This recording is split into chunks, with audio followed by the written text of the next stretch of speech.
Russian forces has attacked Ukraine, and the American people have this to say to President Joe Biden. Get down, what?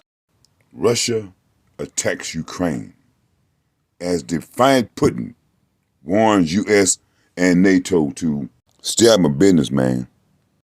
An article reads, Ukraine severs diplomatic ties with Moscow as over 40 soldiers, 10 civilians dead in Russian attacks.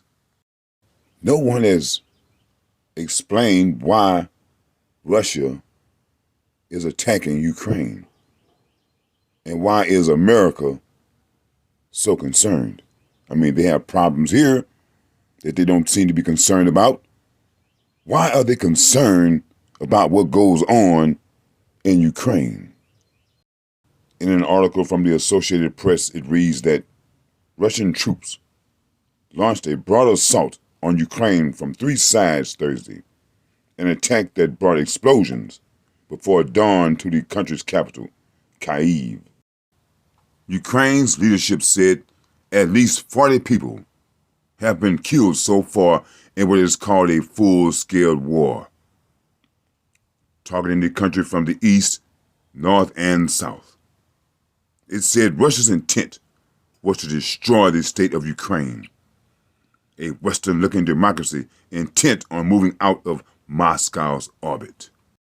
As civilians piled into trains and cars to flee, NATO and European leaders rushed to respond, if not directly in Ukraine, with strong financial sanctions against Russia and moves to strengthen their own borders.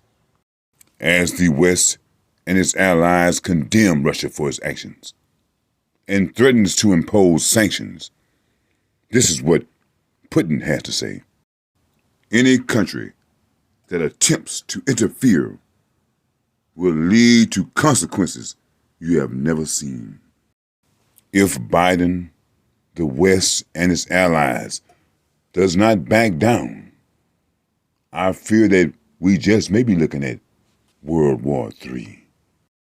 In a televised address as the attack began, Russian President Vladimir Putin said it was needed to protect civilians in eastern Ukraine, where Ukrainian forces and Russia-backed separatists have been fighting for almost 8 years.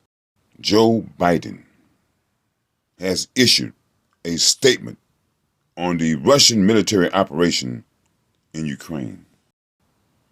The prayers of the entire world are with the people of Ukraine tonight as they suffer an unprovoked and unjustified attack by Russian military forces.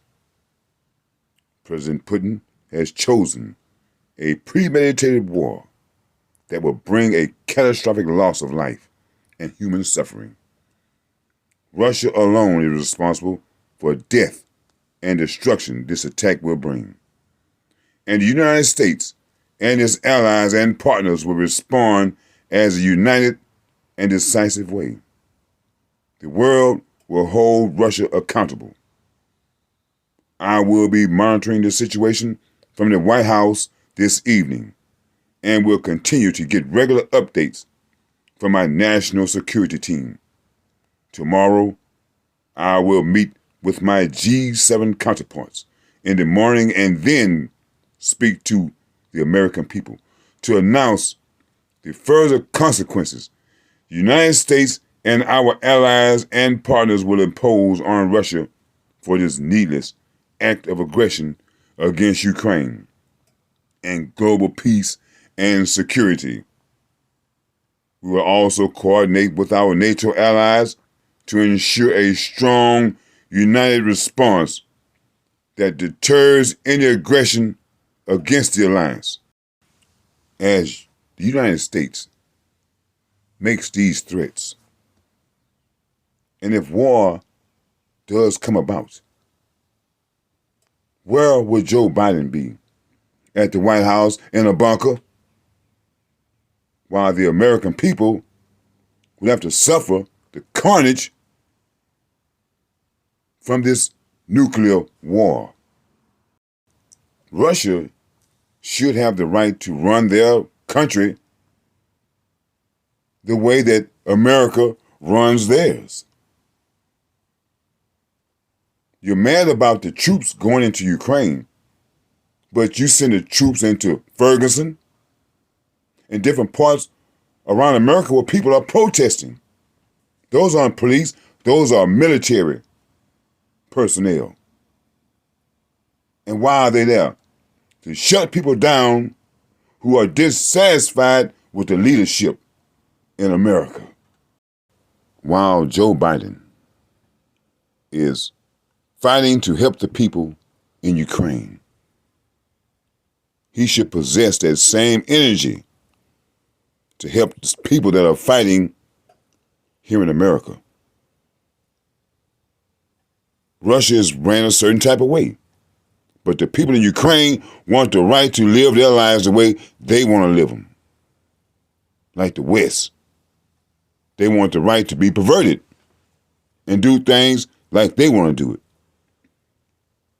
You have people in America who want to have the right to live their lives the way that they choose to live their lives without government interference. So the things that you are trying to do in Russia, you should do those same things here in America. So again, my question is, how did we get here? Well, while there had been tensions between Russia and Ukraine, a former Soviet republic, for a long time, the situation began getting out of control in early 2021. In January last year, Ukrainian president urged U.S. President Joe Biden to let Ukraine join NATO. This move angered Russia, which started sending troops near its Ukrainian border for training exercises in spring last year and increased it during autumn. By December, the United States began hyping up deployment of the Russian troops, and President Biden warned of severe sanctions if Russia invaded Ukraine. Russia has demanded that the West gives a legally binding guarantee that NATO will not hold any military activity in Eastern Europe and Ukraine. Vladimir Putin claims Ukraine is a puppet of the West and was never a proper state anyway. Joe Biden, mind your business.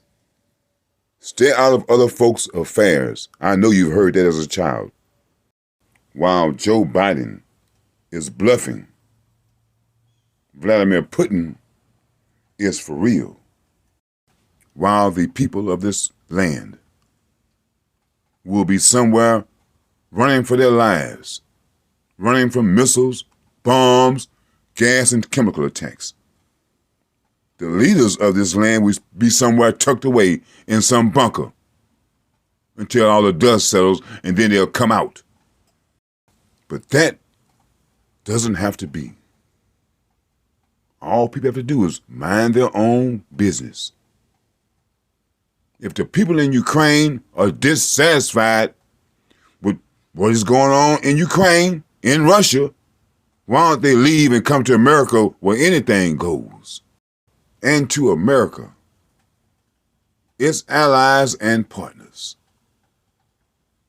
If you were to sweep around your own doorsteps and be a model, an actual model, for other countries and nations around this planet, maybe people might take you serious and might listen to the things you have to say. Joe Biden, he just cannot be trusted. He is not a man of his words. Joe Biden said that he would meet with Ice Cube after he has won the election. He has not. There are countless numbers of Americans who are dissatisfied with the leadership of Joe Biden. And this is what they have to say. You big dummy, see what you did? You big cold-blooded dummy. I'll spell it for you. D-U-M-M-Y, period.